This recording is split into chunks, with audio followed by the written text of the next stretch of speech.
10 चुनौती देने वाले एक ऊंचे मंच पर एक सीधी लाइन में खड़े थे। उनके पैरों के नीचे इतनी गहरी खाई थी कि उसका तल दिखाई ही नहीं देता था। नीचे नुकीली तलवारों की कतारें लगी हुई थीं। वहाँ 10 रस्सियां थीं, लेकिन उनमें से केवल एक ही सुरक्षित थी। जो भी गलत रस्सी चुनता वह तुरंत नीचे गिर जाता और जो एकमात्र व्यक्ति बच जाता वह हजारों सोने की ईंटें अपने साथ ले जा सकता था। कुछ ही देर में खेल शुरू होने का संकेत बजा। नीचे बैठे अमीर लोग अपनी अपनी बाजियां लगाने लगे। उधर 10 प्रतियोगी अभी ठीक से संभल भी नहीं पाए थे कि अचानक जाल सक्रिय हो गया। सिर्फ 3 सेकंड में जीवन और मौत का फैसला होना था।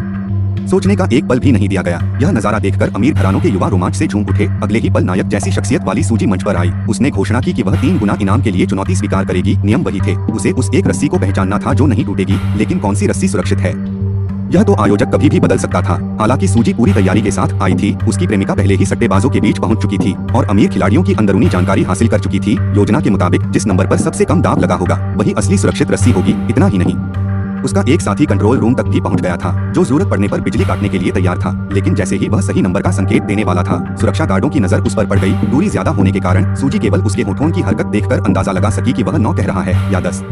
इसी बीच रेफरी ने जल्दी करने का दबाव बनाया। मजबूर होकर सूजी ने 10 नंबर की रस्सी पकड़ ली। आयोजक मुस्कुरा रहा था। उसे पूरा विश्वास था कि सूजी अब निश्चित रूप से मर जाएगी। लेकिन तभी जब उसका साथी दूर से आखिरी बार संकेत देने की कोशिश कर रहा था, उसने अपने हाथों से 9 का इशारा किया। मौत के बिल्कुल करीब पहुंच चुकी सूजी ने फौरन 10 नंबर की रस्सी छोड़कर 9 नंबर की रस्सी पकड़ ली और छलांग लगा दी। और जैसे ही रस्सी पूरी तरह तनी, वह हवा में सुरक्षित लटक गई।